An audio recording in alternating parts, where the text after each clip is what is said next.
প্রিয় বাংলাদেশ, এই দেয়ালবন্দি ঘরে তোমায় ঠিক বোঝা যায় না। তোমায় বুঝতে লাগে রাজপথ। তোমায় কতটা ভালোবাসি তা টের পেয়েছিলাম 24 জুলাইয়ে।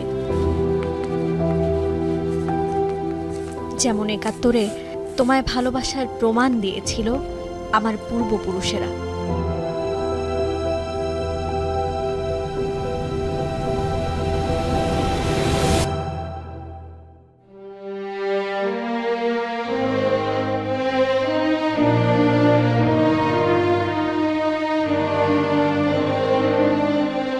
লাল সবুজের পতাকা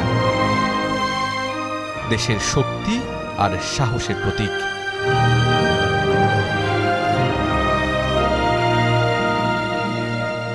মুক্তির মন্দির সোপান তলে কত প্রাণ হলো বলিদান।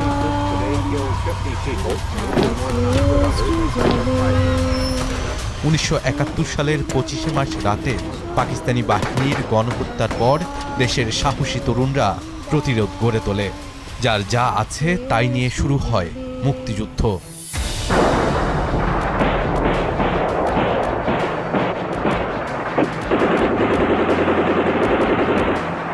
যুদ্ধ শুরুর পর থেকেই পাকিস্তানিরা এদেশের বুদ্ধিজীবীদের নিঃশেষ করায় মনোযোগ দেয়।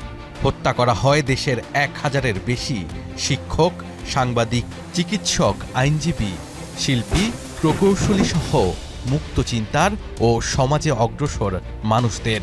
তবে সবচেয়ে বেশি হত্যাকাণ্ড ঘটে মুক্তিযুদ্ধের শেষ সময়ে। তারা যেটা চেয়েছে তা হলো বাংলাদেশে যেন একটা চিন্তাশূন্য অবস্থা তৈরি হয়। এতটা বছর চলে গেল, আমরা কিন্তু কারা, কি করে, কেন হত্যা করেছি এ ব্যাপারে কিন্তু যথেষ্ট পরিমাণ তথ্য আমাদের হাতে কিন্তু নেই।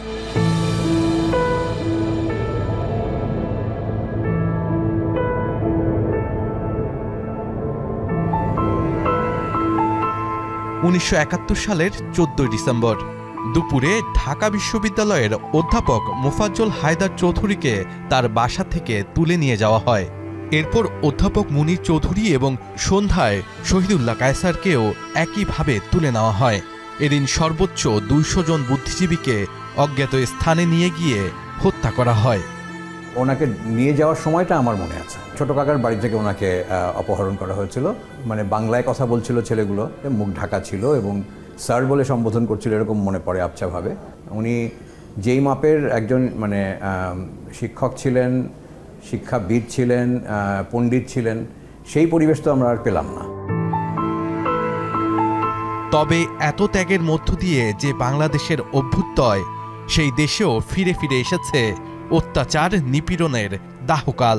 গুম, খুন, নৃশংসতায় পোক্ত করার চেষ্টা করা হয়েছে ক্ষমতার মসনদ। নিপীড়ন থেকে বাদ যায়নি মুক্তচিন্তার মানুষগুলো। স্বাধীনতার আগে এই যে ধরে ধরে বুদ্ধিজীবীদের আবার ধরে গুম করে ফেলা, ঠিক আছে না?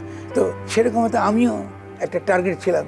সম্ভবত আমি যেভাবে আক্রমণের হামলার শিকার হয়েছে তার অনেকগুলো কারণ ছিল। আপনি বলতেছেন বাংলাদেশের সংবিধান হচ্ছে কি একটা পবিত্র সংবিধান, আর আমি বলছি 72 সালের সংবিধান হলো একটা পাকিস্তানি সংবিধান। সে কারণে স্বভাবতই আমি একটা টার্গেট ছিলাম।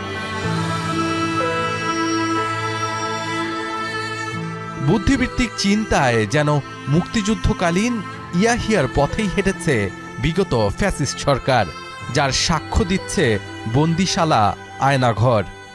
বুদ্ধিজীবীদের যদি ধ্বংস করে দেওয়া যায়, মেরে ফেলা যায়, মানে একেবারে নিশ্চিহ্ন করা যায়, তাহলে সেই জাতি পঙ্গু হয়ে যাবে। সেই চিন্তা ভাবনা থেকেই 1971 সালে 14 ডিসেম্বর বুদ্ধিজীবীদেরকে একভাবে নৃশংসভাবে হত্যা করা হয়েছিল। ঠিক একইভাবে 24-এর কথা বলেন যে বুদ্ধিবৃত্তিক চিন্তা চেতনার জায়গাগুলোকে যদি আমার পছন্দ না হয়, আমার দলের পছন্দ না হয়, তাহলেই তাকে দমিয়ে দেওয়া হয়।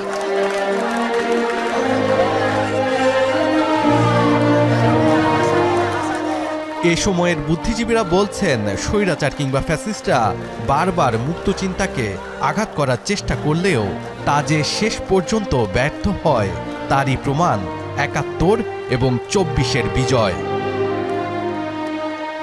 ভবিষ্যৎ প্রজন্ম তারা কি, কেমন মানুষ ছিলেন, কী ধরনের বাংলাদেশ চেয়েছিলেন, এগুলো যেন জানতে পারে। এবং সেই চর্চা যেন থাকে, তাহলে তাদেরকে শ্রদ্ধা জানানো হবে। আমার মনে হয় একটা সুযোগ এসছে আমাদের দেশকে নতুন করে ঢেলে সাজানো এবং আগে যা ভুল করেছে সেই ভুলগুলোকে ঠিক করা।